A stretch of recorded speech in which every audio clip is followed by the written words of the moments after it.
Many police departments across the U.S. have a shared problem: not enough officers.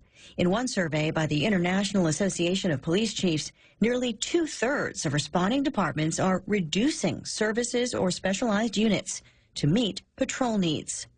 The Houston Police Department is hiring. Recruitment videos and expos, part of the push to encourage a career protecting and serving.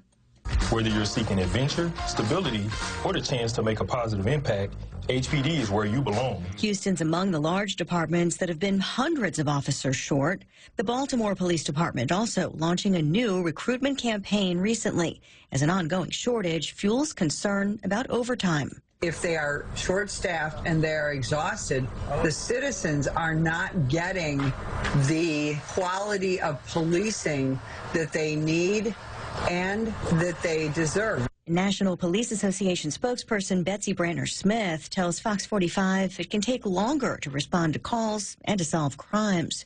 But the shortages are not limited to big cities, and at this point, they're not new, accelerating after the police killing of George Floyd in Minneapolis. You know, we've been experiencing the shortage of police officers for the past 7 to 10 years. Unfortunately, things have gotten worse. Ever since we had the death of George Floyd, there seems to be an echo across the country among young people particularly that they don't want to join the profession. Criminologist Alex Del Carmen oversees the criminal justice program at Tarleton State University in Fort Worth, Texas. Whether it's because of the negative publicity that they receive or because of the fact that they simply fear for the liability aspect of it, right? But regardless, police departments are hurting across the nation. It's interesting because we're nearly 5 years now after the death of George Floyd and the anti-police, movements and protests that it inspired. So are you saying that that's still having an impact on recruiting? Absolutely. And so keep in mind that, 5 years ago, a lot of these young folks were not eligible to be police officers. Many of them were in high school. But they do have a long-term memory when it comes to those effects. And so by virtue of that, they enter college. By the time they get to be 21 years of age, which is the actual, most of the states has that as a minimum age to enter law enforcement, many of them are looking at other options. What other issues are driving the recruitment problem? I'm guessing it's not just one. No, I think, back in the day when we had the George Floyd incident, many politicians unfortunately responded with calls to simply defund the police. Then there were, social media exploded with images of law enforcement officers across the country doing one thing or the other. And unfortunately, people that don't know any better, they sort of, generalized and said, gee, it must be that all police officers are doing this. When in reality, those of us that have had the benefit and in my perspective, the honor of having worked with law enforcement for the past 27 years, as has been the case for me, we realize that most law enforcement officers are honest, decent, hardworking people, and that, sadly, we have a few that should have never been cops. But I would also say that many young people are very well informed. They know that law enforcement as a career is one that results in many divorces, right? It has the highest level of alcoholism among when compared to other careers. And on top of that, it also has issues related to mental illness. I mean, law enforcement in general has always been a tough job, though, right? Has recruitment always ebbed and flowed, at least somewhat? Yeah, it's always been a tough job, but what makes it different now is that people have cell phones, right? And, I live in the state of Texas where we are a one-party consent state, which means that anybody can pull out a cell phone in a public place and record it. So police officers are constantly wearing body cams, dash cameras. People are recording what they do, what they don't do. In some cases, they've even tried to put drones up in the air to see what police officers are doing, to try to monitor police officers. That has not been in existence very long. And so by virtue of that is the job in itself has enough pressures. And then now you add to that extra layer of oversight and perhaps suspicion that all cops must be doing something wrong kind of attitude. And what we have at the end of the day is individuals that ask themselves on a daily basis, why am I doing this job? If no one likes me, no one seems to appreciate what I do, and I'm going to end up having personal losses that, I will not be able to count them by the end of my career. So in addition to problems recruiting, are these issues also fueling, more early retirements, more officers moving on to other careers instead?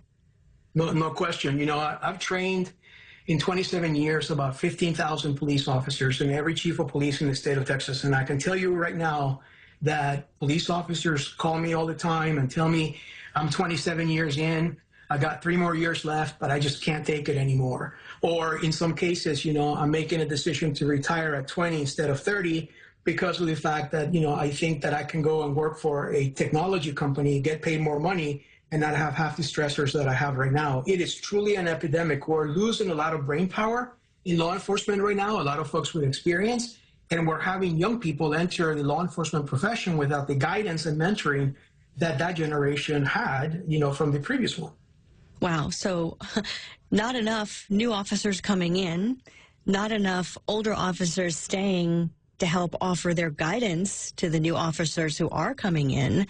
Where is all of this headed? I mean, how can departments improve recruitment? Well, departments are trying to be as inventive as they possibly can to try to attract young, energetic, and qualified people, right? In some cases, they're offering sign-up bonuses. They're telling them that they're going to pay for college. They're doing all sorts of things. But in the end, people have entered law enforcement for centuries in this country because they feel a calling to serve others. Not necessarily because it's going to carry benefits or have a better pay. All of those things should be, in fact, part of law enforcement, no question. It's a very difficult job. We should pay our cops a lot of money. But I would argue that in the end, you know, it's about the calling. And I think what we have failed to do in our country in the past 5 to 10 years is to put a pause to individuals that want to scream and say that law enforcement is corrupt generally, and simply tell them to be silent and to actually look at the data, right? Which is, as a criminologist, that's what I look at, right? And the data actually shows that 99.9% of cops are honest, decent, hardworking people, and that we should give them their place and we should support them so that cities then have a better chance to recruit the very best of the best, and we won't have any problems. I fear for where we're going to be 5 or 10 years from now, where technology is only going to improve, criminals are only going to grow in numbers and sophistication, and cops are going to diminish in terms of numbers. What about how it's affecting departments now in the meantime, this issue with recruiting? What kinds of adjustments do they have to make to be able to operate with fewer officers? So most police chiefs will tell you that the primary job of law enforcement is to respond to 911 calls or to be proactive, right, in the context of fighting crime. If you have a shortage of police officers that are out there patrolling the streets of a city or a jurisdiction, what you're going to be forced to do, which is what many agencies are doing right now, is putting their detectives on the road or removing specialized units and breaking them apart and then sending these officers out to patrol the streets. And so essentially you have an incredibly well-qualified person to do a specific job, i.e. a homicide review or investigation, and you're putting that person to do traffic, you know, enforcement, because of the fact that you don't have any more police officers to send out on 911 calls. I mean, it's really unfortunate, but then what happens is that, you know, cases are not being investigated as efficiently, that criminals are not being put behind bars, that when somebody has their house robbed or they're being burglarized, you know, the actual clearance rate, i.e. the rate of which these crimes are solved, is going to be incredibly low because of the fact that, you know, a lot of these detectives are simply AOL. They're out there in the streets doing, you know, traffic enforcement instead of doing the job that they're qualified to do. Are certain parts of the country struggling more with police recruiting than others?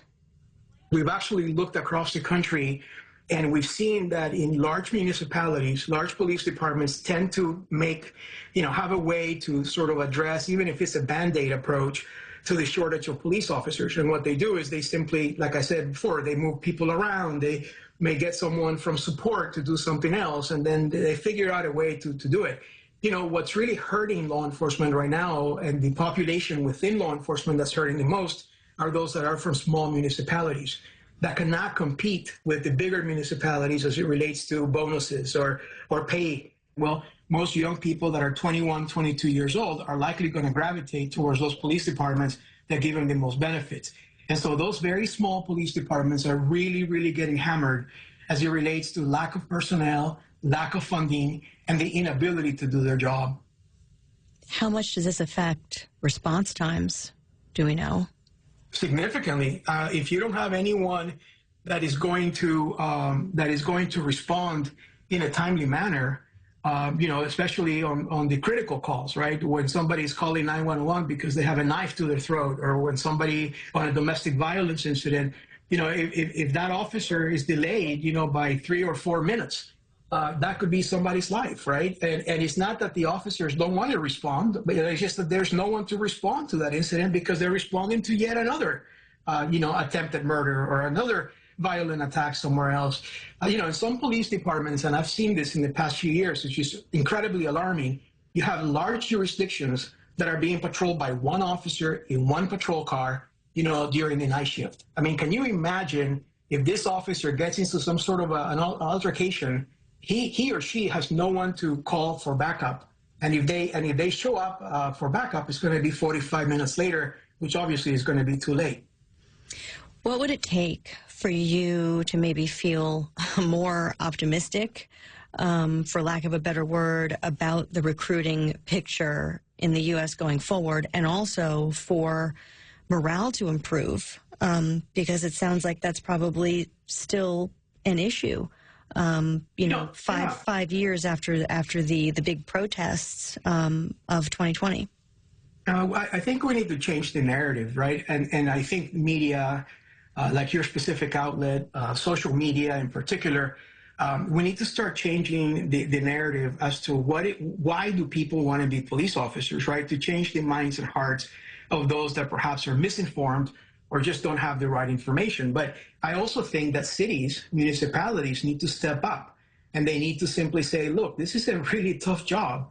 It's kind of like we say all the time, right? Teachers should be paid a lot of money because it's like one of the greatest jobs in the world, but we just pay lip service to that, right? Most states don't actually pay teachers the way they should pay them. The same thing happens with police officers. Every politician, regardless of which side of the aisle they sit, they all want to, quote unquote, support law enforcement.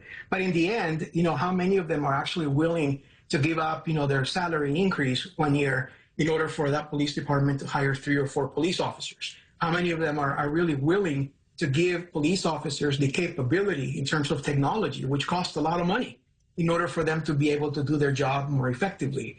I mean, I really think we need to put our money where our mouth is as it relates to municipalities, not only fund law enforcement, but also promote them, promote the career, the nobility of the career, which I think is one of the most incredibly humane things that a human being can do to another, is put their lives on the line for them and for their safety. And that's exactly what law enforcement does on a daily basis. Criminologist Dr. Alex Del Carmen, thank you very much for your time. Thanks for having me.